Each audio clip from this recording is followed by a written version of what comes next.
Hello and Yali Madat. My name is Iman Rajwani and I am thrilled to be your host for the 2022 International Women's Day Gala. This will be our second year in a row celebrating International Women's Day as one Jamaat from the comfort of our own homes. We have an awesome event lined up for you this evening and I hope that you're ready to be inspired. According to UN Women, the theme for this year is Gender Equality Today for a Sustainable Tomorrow, aiming to highlight the contribution of women and girls all around the world who are working towards closing the gender gap and building a more sustainable future for all. Today's speakers exemplify just that. Each one of them is defying the odds in their respective careers and pursuing their passions while improving the world around them. I'm so excited to introduce you to our brilliant and resilient panel of women.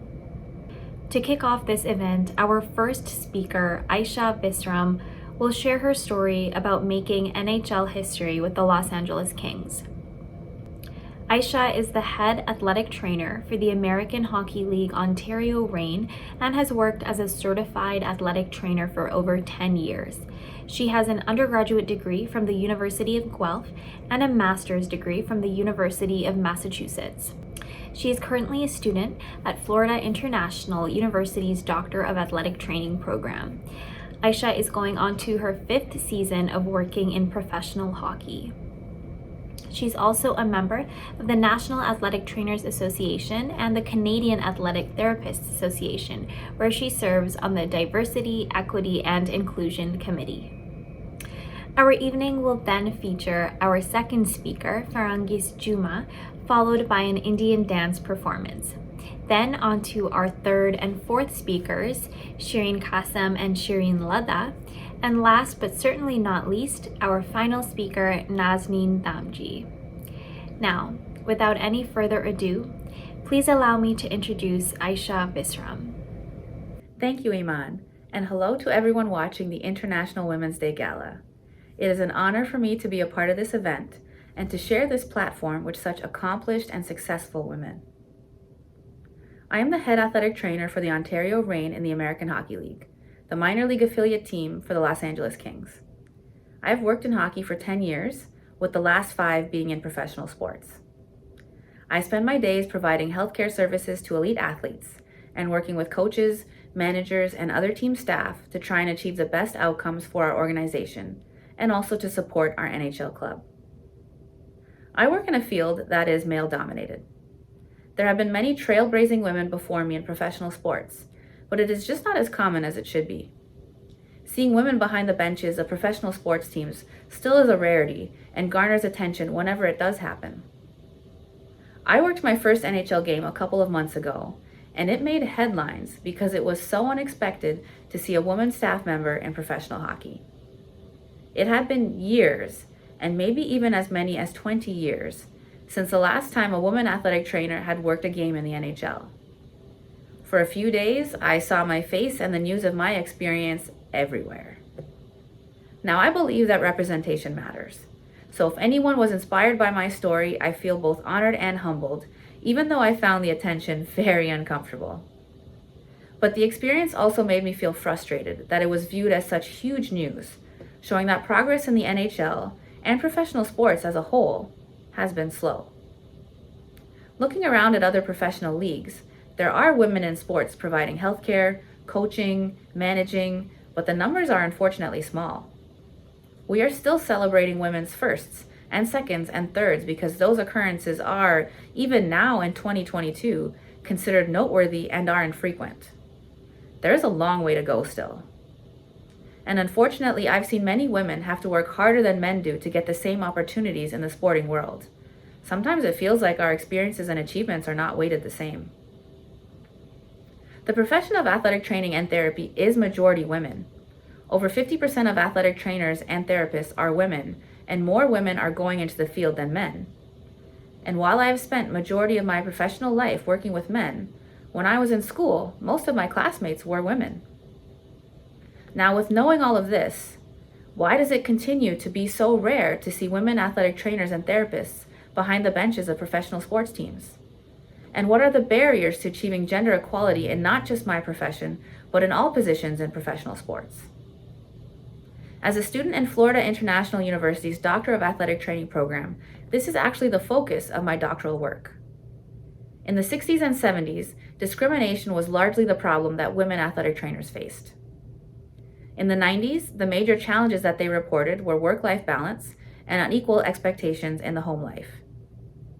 In the last few years, research is showing that possessing leadership skills can help women get to the top. And a lot of focus has been placed on creating inclusive environments.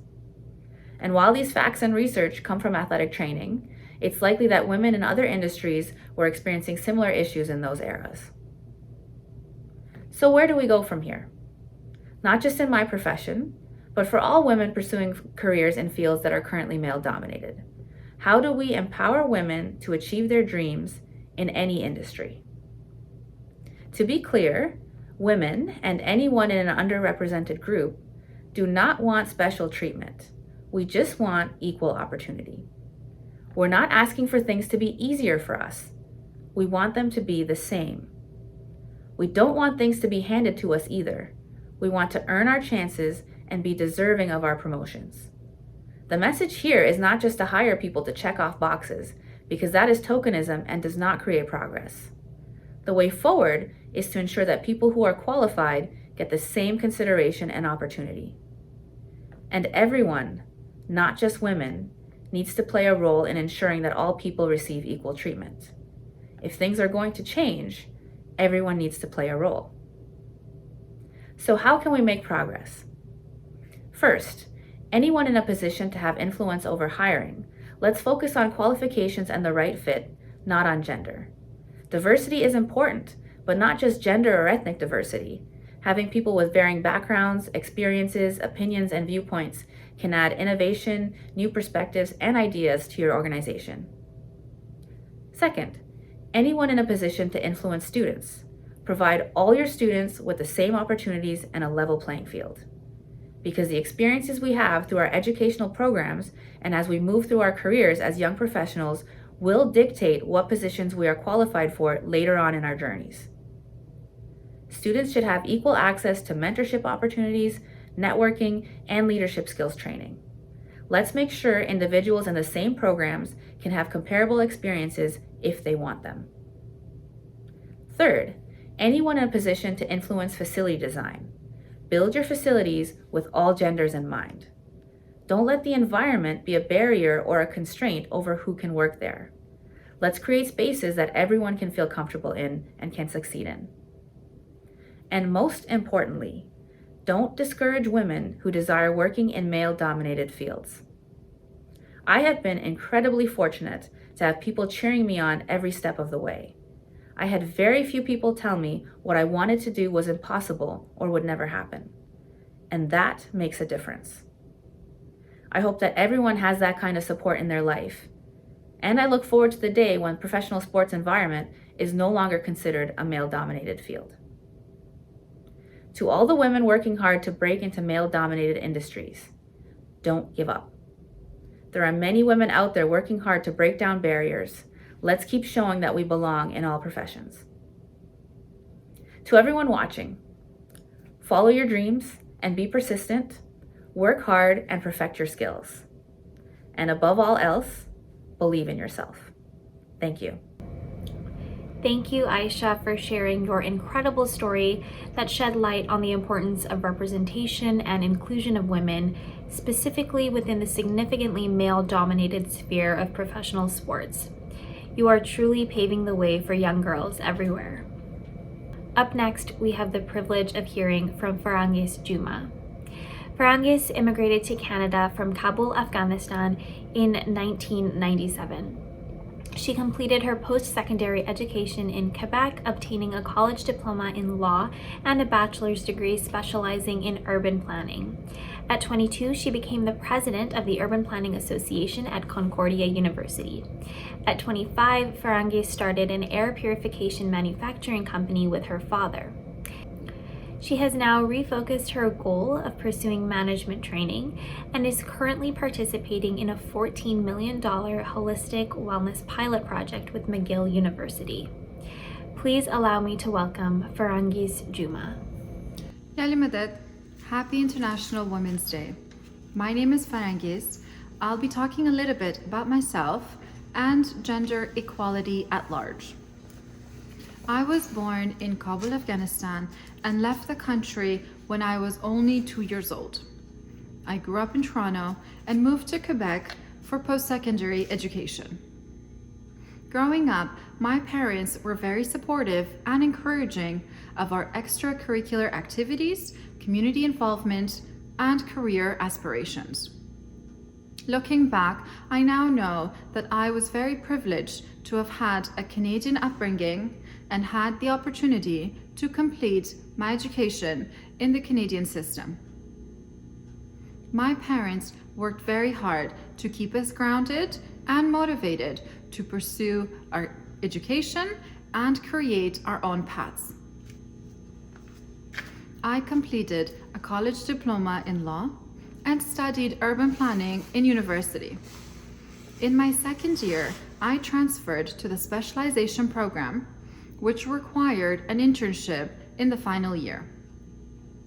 My final year at university, I also ran for office and was elected as president of the Urban Planning Association at Concordia. I completed a 1-year internship program with the rooftop gardening company GreenDev. We planted and harvested a rooftop garden in the Desjardins Bank on Montreal Street in Montreal. It was a great learning experience, and I learned a lot about urban agriculture, diminishing water runoffs, urban heat islands, reducing heat waves, food security crises, pollution, and air quality. My internship's research introduced me to many environmental challenges and new ideas. But the most interesting for me was pollution and air quality. I soon discovered that indoor air is 2 to 5 times more polluted than outdoor air. And from this, my startup company was born. I started an air purification manufacturing company. From the beginning, my business partner and main mentor was my father. My father had had many successful business experiences from Kabul, and I was keen in tapping into that knowledge for a Canadian business model. My startup experience will always remain the most special and the most rewarding time of my life. As a startup, I was responsible for all of the various business needs: office management, sales, accounting, purchasing, production, R&D, quality control, staffing, and HR, just to name a few. It was an exhilarating experience, building a company from ground up. Not any company, but a Canadian manufacturing company. Our goal was very clear: to produce the most efficient air purifier. Many hours were spent in analysis, business model creation, experimenting, and prototyping. But in the end, it was all worth the investment. We started from our home garage and soon moved into a warehouse in an industrial park. Then, with increased sales, got a second warehouse to meet our needs. And finally, working with investors in 2019, rebranding to better scale our business model. Of recent, while continuing my involvement in the company, I have also refocused my goal in pursuing management training. I have been very fortunate to be a part of a $14 million holistic collaborative care pilot project with McGill University. I take great pride with my work with McGill University, as I work alongside very accomplished and high caliber members whom I learn from every day. So what does gender equality mean to me as an Afghan woman? As an Afghan woman, I am very mindful that if my circumstances were different, I would be in a very different situation. But I also intentionally remind myself that because of my favorable circumstances, I can and I should persevere and take advantage of all the opportunities I have. Growing up in a family with 4 daughters, women definitely outnumbered the men, but we were truly valued and cherished. I am forever grateful to my parents for allowing so many doors open for us and allowing us to chase our dreams in school, work, and even now as adults. One of the biggest challenges for young professional women and mothers in general is the lack of support and help domestically. I am very fortunate to have a supportive partner who shares all of our family responsibilities. But imagine if all women had fathers, brothers, husbands, and sons who helped and carried equal load of their household responsibilities. By carrying equal parts in the household, it would liberate so many women to have the opportunity to pursue their educational, professional, and recreational aspirations. As a recent new mom myself, now more than ever I can appreciate the need for shared and equal distribution of responsibilities and standards. Raising a child can take a village, but far too often this responsibility falls solely on the mother alone. Returning to full-time work has been a different balancing act that requires strict commitment and adherence to our planned schedules and work distributions. If I didn't have the support at home, returning full-time to work and still managing side projects would not be possible for me. And earlier in life, if I didn't have supportive and encouraging parents, I probably would not have had the chance to any college or university education. And if my parents didn't support education, I would doubt they would allow an Afghan girl to run a heavy metal manufacturing company requiring long working hours, immediate and prolonged travels, and operating industrial equipment and machinery. So where would I be? And more importantly, who would I be today without these valuable experiences and opportunities? What we need now is gender transformative education, challenging stereotypes, attitudes, and norms. And I believe this all begins in the home. So today, I urge all of our viewers, let's give all of our girls and boys tools and remove the barriers to have a more gender-just future. Let's encourage and support more women to attain leadership roles. Let's educate and teach our boys and men house tasks. Let's change our vocabulary when referring to women as fragile, dependent, or too emotional. And let's change our outlook when referring to men to diminish toxic masculinity. There is no one person to blame for inequality, but we are all responsible for creating the solution. Feminism is sometimes misunderstood as hating towards men, or putting men down, or taking away from men. But all feminism is truly representing is the ask for equal, for social, economic, and political equality for women. It is only with education and the pursuit of higher knowledge that women can improve and constantly advance in society. But this pursuit must remain a lifelong priority for girls and women, a mission to always seek more knowledge and training in all stages of their life. In the history of humankind, gender inequality has always been present. So it is understandable that it will take decades and decades to unwind the subconscious gender bias that we all carry. So my dear fellow women, let's continue the hard work to educate, to mentor, to guide, and to support one another. And to all the men, I plead you to become our allies to support us in this mission. It is together that we can begin to change the course of history.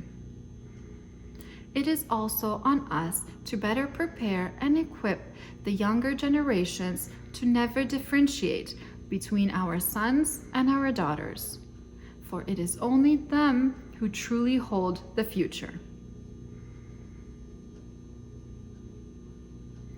یالی مدد جماعتی عزیز، مادران و خواهرانی عزیز، خواهشمندم در راه درس و تحصیل ما بین فرزندان خود فرق نگذارانین.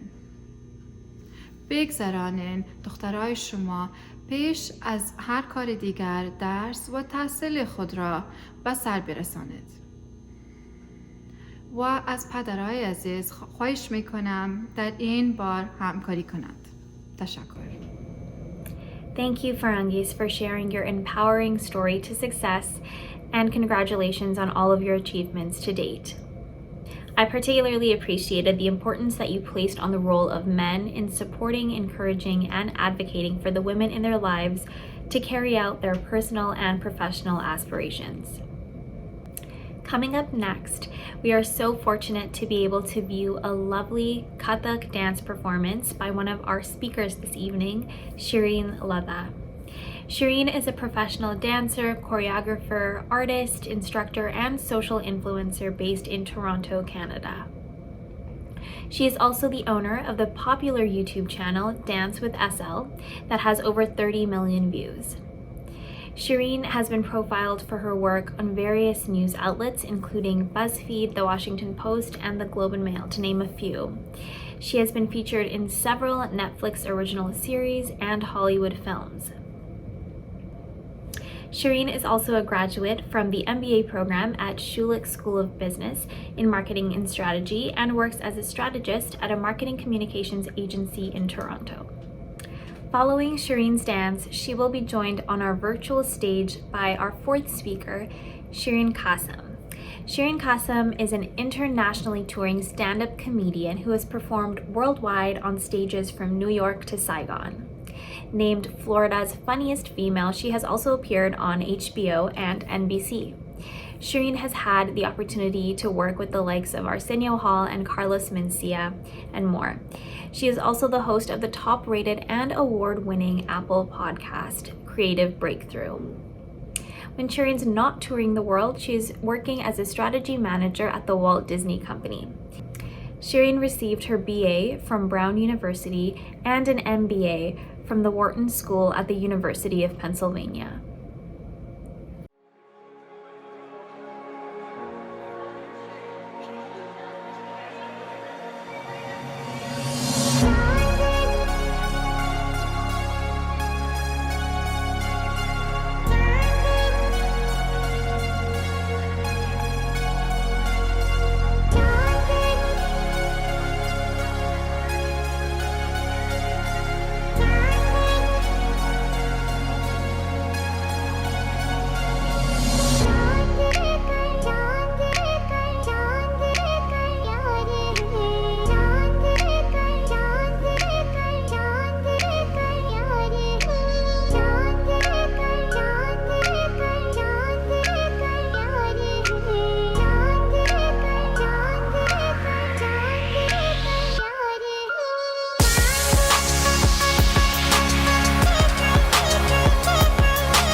Thank you, Iman. Yali Madad, everyone. I'm Shereen Kassam, and I'm excited to talk to a friend and fellow performer tonight.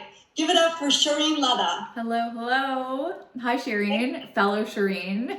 I know, name twins. Name twins. This is going to be the tale of two Shireens or Shireens because we both pronounce it differently.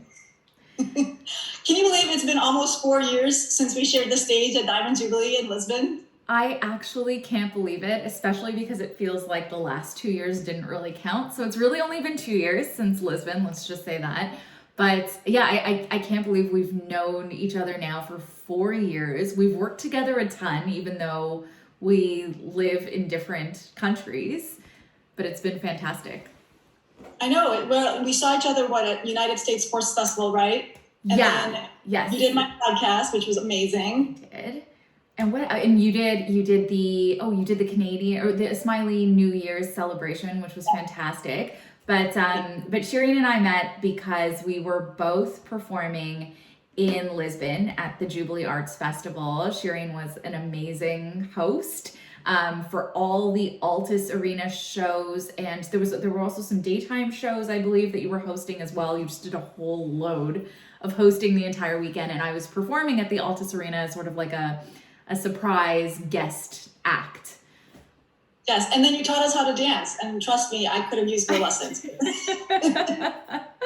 was a fun time. We danced on the last night, right? And I believe the family was in the audience, Prince Rahim and his wife and his kids, right? That was just incredible. I remember we didn't know if they were going to show up, and they did at kind of the most perfect moment during the show, and it was just, that was incredible. An incredible end to the Lisbon festival.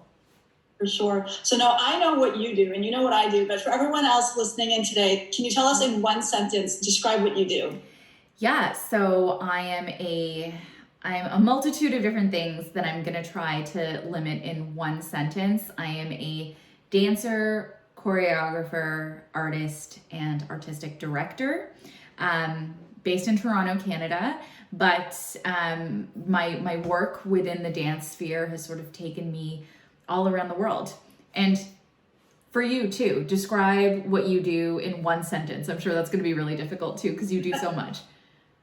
I would say I'm a multifaceted creative. So I started off as a stand-up comedian, and I've blossomed into radio, podcasting, acting, speaking, writing, and there's just so much more I want to do. And just like you, following in your footsteps, traveled all over the world, getting to do this and getting to make people laugh. And it's just my passion and my joy. And you're incredible at it. How did you decide that this is what you wanted to do? You know, I never knew what stand-up comedy was. I grew up in that typical immigrant household where I was sheltered from all of that stuff. You know, it was like, you're going to be a doctor or an engineer. And then I graduated from school. I was in my mid-20s, and I went to my first live stand-up comedy show, and I was bored. And I just remember thinking, like, I actually have a story to tell. Like, I could get up on stage and actually tell something worth listening to. And I got challenged to go learn how to do stand-up comedy, and I did. And the second I stepped foot on that stage, I knew that this is what I wanted to do. And that's how I fell in love with it. What about you, Shireen? I guess similar in that you found it within you. I knew very early on in my life that I was meant to do this. Movement has always been a part of my life, and this might sound a little wild to say because we all think differently, but I think in terms of movement. If I have an idea, it's expressed in my head as a clash of two things or a movement from A to B. And I always knew that I was going to do something in that sphere. And my parents put me into dance classes when I was 4 years old. So it was destined from then that I was going to do something in this realm. And I haven't stopped. That's amazing that your parents gave you that opportunity at 4 years old to experience the arts and the culture. That's super cool. I don't think they thought it would last this long. I thought they thought it would be like, it would be a hobby. It would be, something to do on the side. I don't think they ever thought it would become such a full career. But it has, and it's been amazing. Now, I follow you on YouTube and I follow your Instagram, Shereen Ladha, And the stuff you put out, the content you put out is amazing. Where does your inspiration come from? So inspiration for me, for choreography, for dance, for sets or lighting or productions or shows that I do, really comes from all places in my life. I draw inspiration from so many different things and so many different mediums. I could be taking a walk and something I see outside, the weather, the sun, the stars, that could inspire me. People really inspire me. The relationships and the interactions I have with people are super inspiring. And then, being a dancer and choreographer, music really, really inspires me. Singers, bands, artists in particular. I'm so drawn to music and just, I need to create when I hear it. And comedy is similar in so many ways because it is another art form, but I'm sure maybe a little bit different in terms of where you draw inspiration. Where does your material come from? Very similar to yours, Shereen. I gather a lot of my material, one, from my parents. They're a huge source of comedy and humor. They don't like it, but they are. And then second, I live in the United States actually right now, and not just any part of the United States. I'm in the South. So I am a brown Muslim woman living in the South of the United States. And I just get a lot of material just from the ignorance that I'm surrounded by every day. People talking down to me, people saying things without even really understanding what they're saying because they just heard it on the news or they just heard it on Facebook or social media. And so that's where I gather a lot of my material from, because the goal of my comedy is really to break down stereotypes and break down biases. And that, I just have fodder for days. That's literally it. So let's talk about that a little now that you've brought it up. But I've always been very curious about this. I live in Canada, you live in the US. It is obviously different, but you're a Muslim woman doing stand-up comedy in the South. What challenges have you faced because of it? What are some of the things that have happened in your career that have sort of impacted your trajectory? Wow, well, we only have a limited time. There have been multiple incidences. I will honestly say when, one, I've been afraid to perform in a venue, but two, people have walked out and been very aggressive about walking out because I am Muslim. So I've had to deal with a lot of that ignorance, with a lot of that racism, disturbances of shows. But here's the thing, I face a bias even before I get on stage, right? I face a bias because a lot of people don't think women are funny. And then you're throwing on the fact that I'm brown, I'm immigrant, I'm Muslim.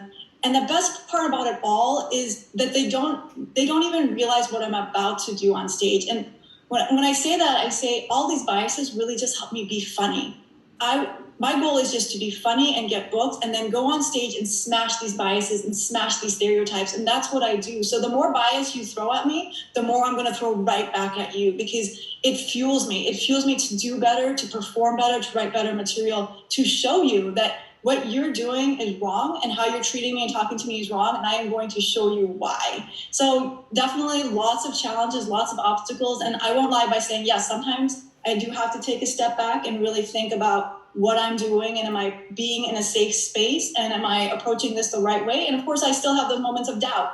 But at the end of the day, I just love seeing their faces when I come out, just hitting them so hard with the jokes that they went from hating me because they didn't know me to actually wanting to take a picture with me because now I'm the first Muslim person they've ever met.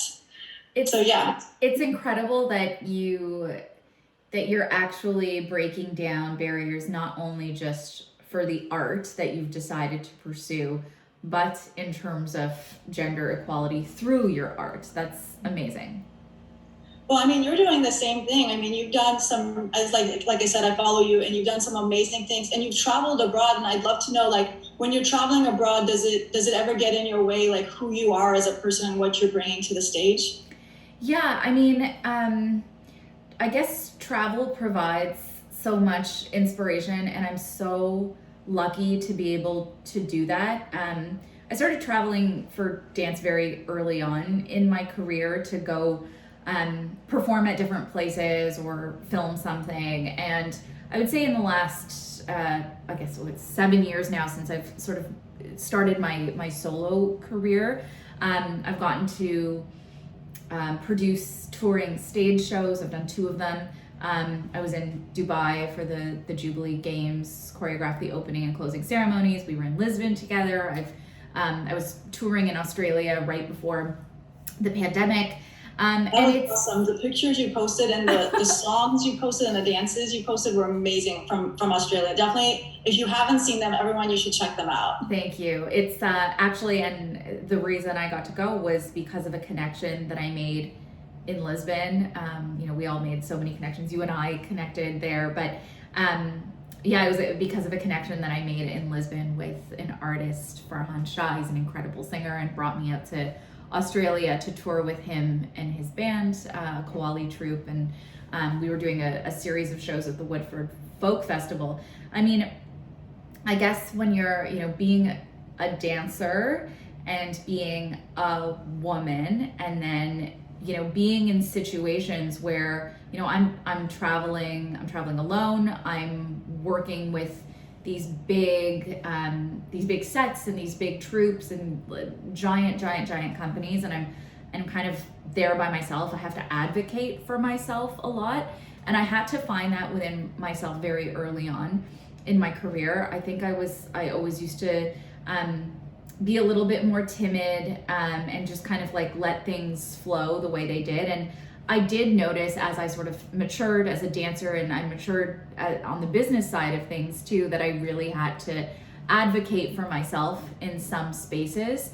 And as I've brought new dancers on, to the shows that I tour or the videos that I do or wherever, I always really try to make sure that I'm an advocate for them too, and hopefully they can learn a little bit of that and bring it to their career. I do think being a woman in this space of dance, and then particularly South Asian dance, is tough. It's looked down upon a lot in certain spheres and in certain communities, and it's an added layer of pressure that I have to deal with in my career. Mm-hmm.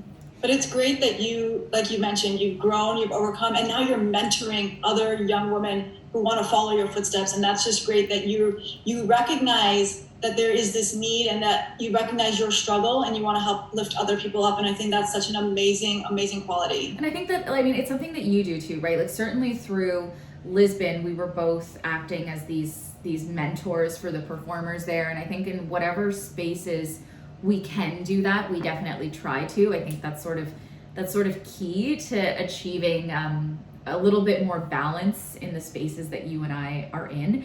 But I know you talked a little bit about what fuels you and what fuels your material and sort of the disadvantages you faced. I mean, being a Muslim woman doing stand-up comedy, has it ever worked to your advantage, do you think? Ooh, I would say yes and no. Mm-hmm. So like I talked about earlier, there's a lot of roadblocks being brown Muslim woman. So I don't get booked because I'm brown Muslim or woman. I get booked because I'm funny. And so what I would say works to my advantage is that people think I'm the underdog. People think that I can't do something, or I'm not going to be as good as someone who doesn't have to face these biases. And I'll give you an example. I used to have my own radio show, and it was like a dream comes true to have my own radio show. And then I had to walk away. I had to say to them, I don't want to do this anymore, because they wanted me to apologize to a few listeners who were offended that I was Muslim.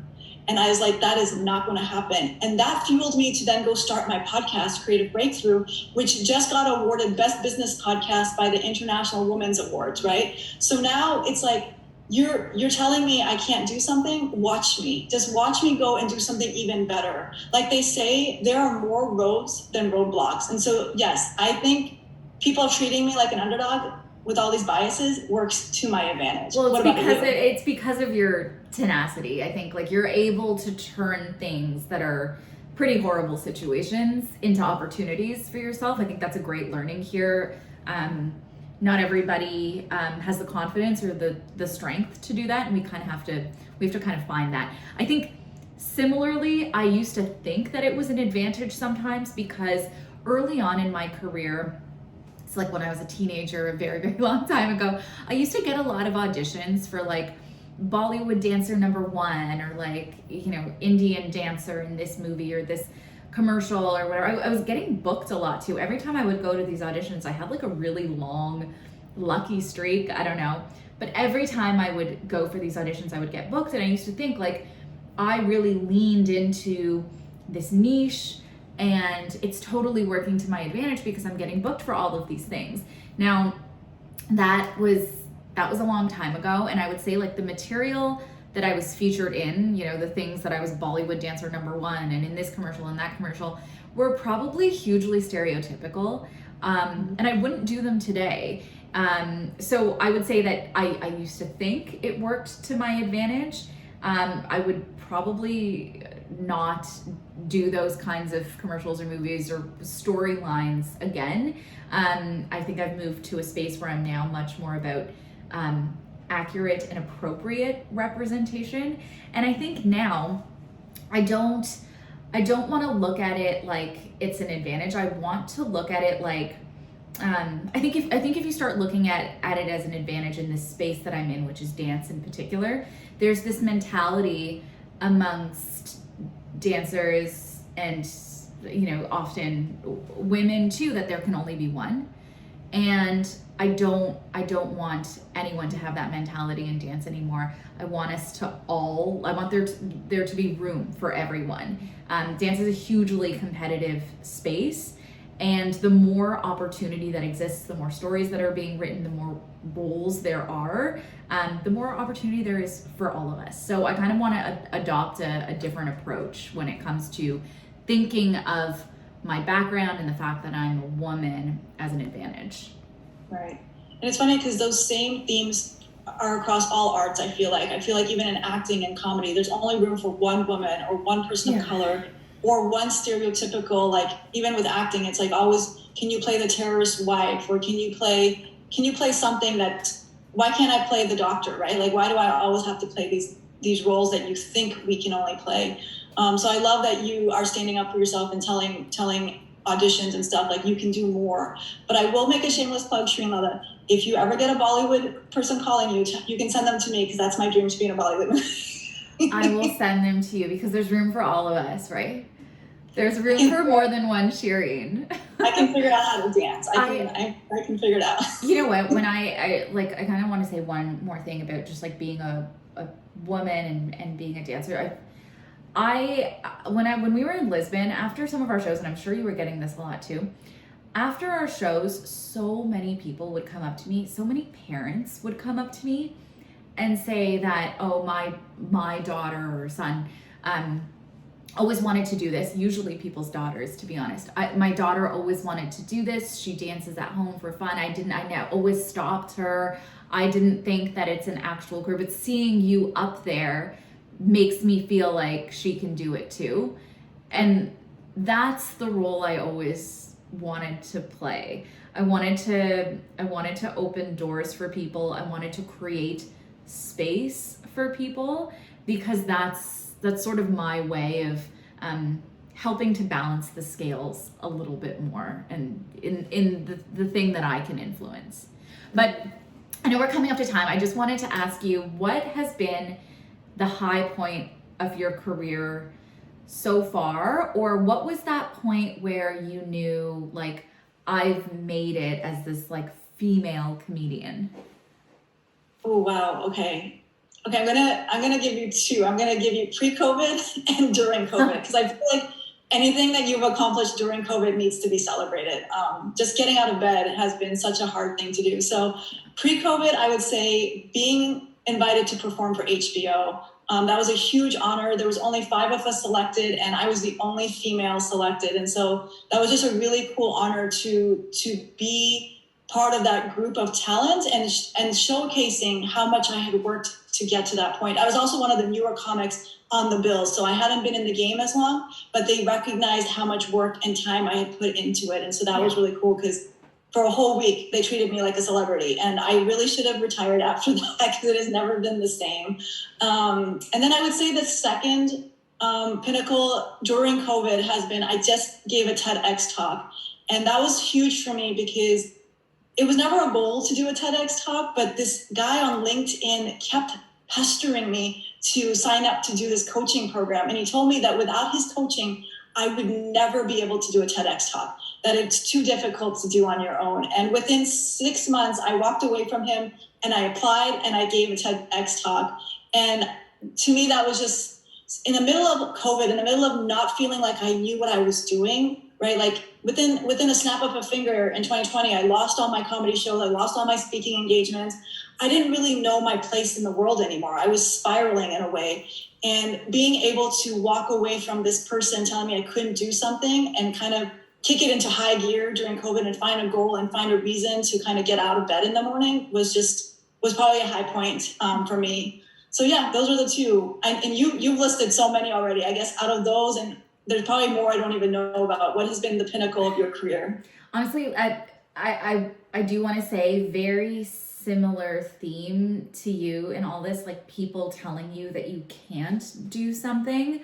I think I used to say that really the high point of my career, the time I knew that I could do this was I had just gone out on my own. I had been in dance companies my whole life. I was training, went from one company to another, and was performing under the structure of a company with a choreographer. I was a dancer on these companies. And the reason I went out on my own after was because I really wanted to start creating my own body of work. I wanted to start choreographing. I wanted to start hosting classes and making videos and like pushing my art into the world. It was kind of this like creativity that was bubbling up within me for a little bit. And I think that was the first instance of like people telling me I couldn't do it, or people not believing that I could do it, that I needed the structure of a company, or like, what are you going to do on your own? And I did it. And I think that the point that I knew I could, it was maybe 6 months into when I went off on my own. And I had this like crazy idea for a video that I was going to put on YouTube. This is like 7 years ago now. And I had the vision. It seemed really chaotic and crazy, absolutely crazy at the time. I ended up like not even liking the edit, and it was so hard on my own work. Anyways, I put it out there and it went absolutely viral. It was on the news. It was on BuzzFeed. It was somebody contacted me from somebody I know who was like traveling in Bangladesh, saying it was playing on the airport monitors in Dhaka. It just went crazy viral. And like a lot of the opportunities that I got came from that. But it was amidst a world of doubt. And I think that's been like a theme in my career, even more recently as I'm getting older and as I'm transitioning to artistic director and choreographing. I still love to dance, but this ray of doubt around it, saying, well, how long are you going to perform for? How long are you going to be choreographing for? And I think part of like the thing I have to find within myself, the strength and the confidence, similarly to you, is to keep pushing, because I absolutely love doing it and I know that I can. So I want to go back to one of the themes you talked about, is this fear, right? This fear of going out on your own, this doubt. For the people listening today, what are some advice? What is some advice or some tactics you've used to overcome this fear and overcome this doubt? Because it's not easy. I mean, it's scary, right? To go do something on your own. And so how do you deal with that internal battle? I wish I had a mentor. Honestly, I wish I had someone to speak to, and I felt really alone doing it. So I had to draw a lot of that strength from inside, and it wasn't easy. But that's where it came from. That being said, though, I've become that person now.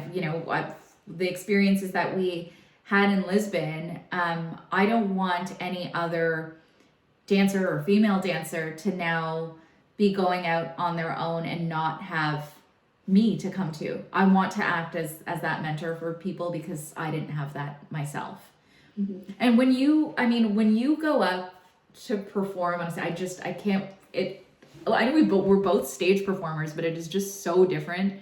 And to speak on stage and to communicate your thoughts and like sort of your innermost, your most personal things that you're making commentary about, where do you find the confidence or the strength to do that? It comes from a lot of different places. So there's not enough time to tell you my whole story right now, but in my TEDx talk, I actually talk about my story, and I talk about how I grew up as this shy, introverted kid. And I got bullied a lot growing up because I went to a Southern Baptist Christian school in the South as a brown Muslim woman. And so I learned from a very early age that if I didn't speak up for myself, no one was going to speak up for me.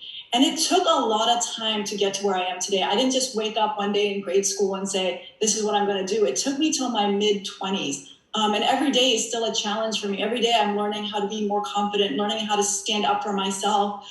And comedy is just one avenue where I get to say things and somebody gets offended. I'm just like, well, it's a comedy show, you know? So I actually think stand-up comedy has been a great way for me to learn how to use my voice, comedy, radio, podcasting, all of that. And so I say my advice to people would be find what you really love to do and learn how to utilize it to the best of your ability. So for me, I loved comedy, but I realized I loved it because it gave me my voice back. I didn't have my voice and it gave it back to me. And so what is it that you're missing? And then how do you fill that void? And once you figure that out, I think you're 10 steps ahead of everyone else in terms of finding your passion and who you are. That's incredible. I hope everyone gets to see you perform someday because you're incredible. And if they're looking for videos or how they can listen to your podcast, where can people go to find you?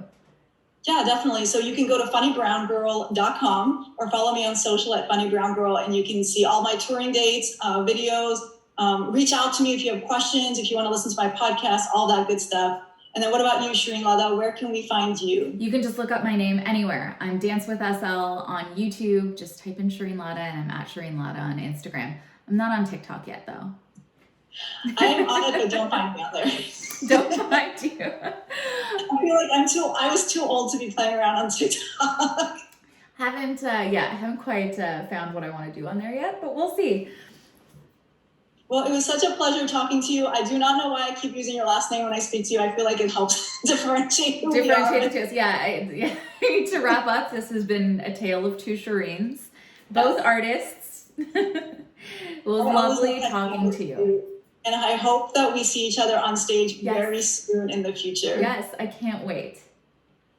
Thank you again, and back to you, Iman. That was amazing. Thank you for that beautiful dance performance and the fascinating discussion that followed. It's clear that you are both so passionate about what you do and your positive energy is extremely contagious. It was a pleasure to hear you open up about the challenges of pursuing your love for entertaining while simultaneously excelling in your respective corporate careers. The time has now come to introduce our final speaker of the evening. Nazneen Damji is the Policy Advisor for Gender Equality, HIV, and Health at UN Women. With over 20 years of professional experience promoting women's rights and gender equality, Nazneen oversees UN Women's policy and programming efforts on gender equality dimensions of HIV and AIDS, as well as reproductive health and rights. She brings particular expertise on the socioeconomic impact of HIV and AIDS on households. She holds a Master of Science in Economics, specializing in gender and development from the London School of Economics. It is my pleasure to introduce Nazneen Damji. Thank you, Iman. I've been working on women's rights and gender equality for over 25 years now, and my interest in social justice issues began while pursuing my bachelor's degree, where I noticed I had complemented all my political science classes with those on sociology, anthropology, and international development. Where things became real for me was after completing my bachelor's degree, I had the opportunity to visit the northern areas of Pakistan through the Aga Khan Foundation Canada, and I saw firsthand what women's resilience and empowerment can achieve. I had a similar experience after graduate school when I returned to Kenya, and while working at the UN's Environment Program, I volunteered with a women's domestic violence shelter, helping them to fundraise. Again, I witnessed how women are the mobilizers in communities. They are always the first responders in crises when it comes to families, households, and communities, and oftentimes behind the scenes. These experiences influenced my focus on gender equality and women's rights.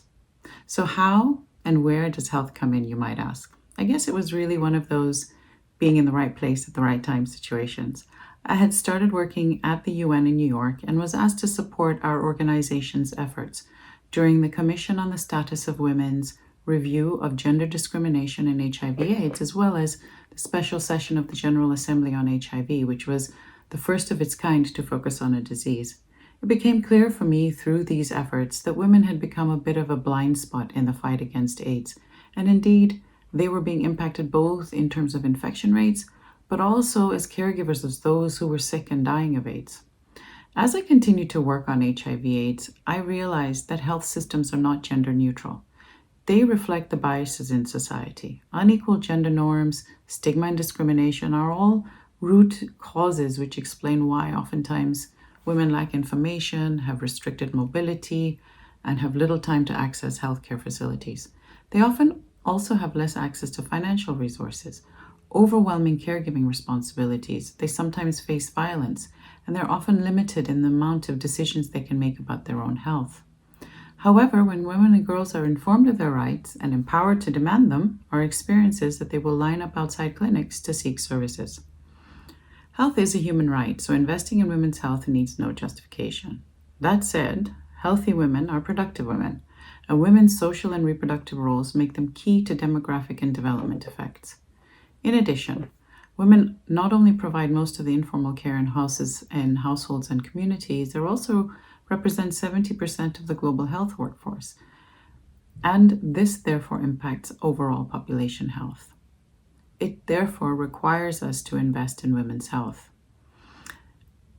The outcomes are also very clear. When you invest in women's health, you can see good health outcomes. Several countries have shown us in evidence that we've gathered that gender inequality is linked to high maternal mortality.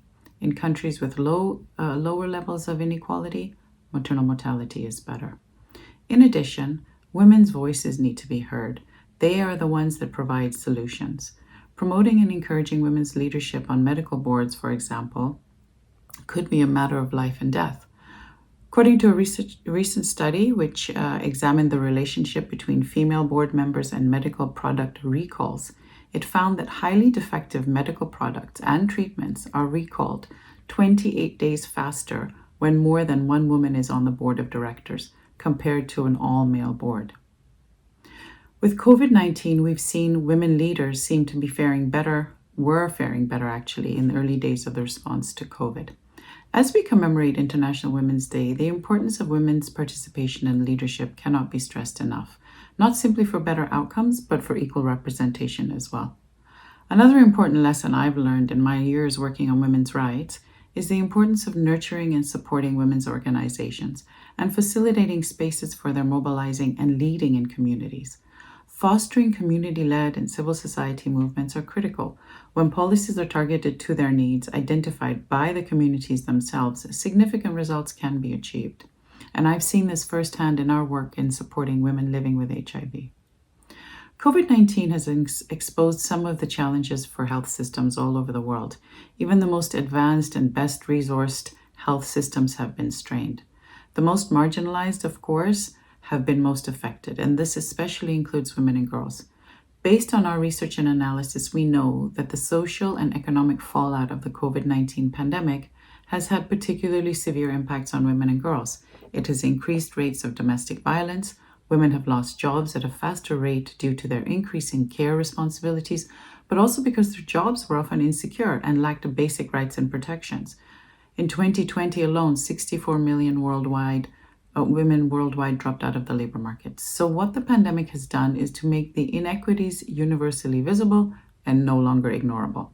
It would be important to use this current context as an opportunity to strengthen systems that will also disrupt inequalities, build back better, fairer, and understanding of actions that influence health systems.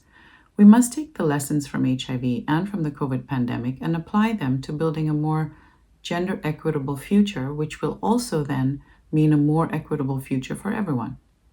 So to sum up, 3 things we must do. We must reach those who are experiencing the multiple intersections of inequality. We must invest in eliminating inequalities so everyone can benefit from health services, so existing biases in societies can be addressed. And finally, we have to create spaces for women and girls in all their diversities to lead and make decisions that affect them. We have to be prepared for the pandemics of tomorrow, and ending gender inequality and advancing women's rights will be key. Thank you. Thank you, Nazneen, for being a wealth of knowledge and an inspiration to women and girls all over the globe. You've certainly opened my eyes to the many injustices that women and girls face as it relates to healthcare quality and access, as well as the proven significance of women's participation in leadership. I would now like to take this opportunity to thank all of our guest speakers for taking time out of their day to share their stories, including moments of strength, vulnerability, joy, struggle, and everything in between. I am so grateful to be here celebrating the achievements of several women in our Jamaat, increasing representation and visibility, and of course, calling out gender inequality. Thanks to everyone who tuned in from home, and of course, a huge thank you to the organizing committee of this year's gala. It's just awesome to see women coming together from across the country, coordinating and executing a virtual event as inspiring and heartwarming as this one. Happy International Women's Day once again, Yali Madet, and be well.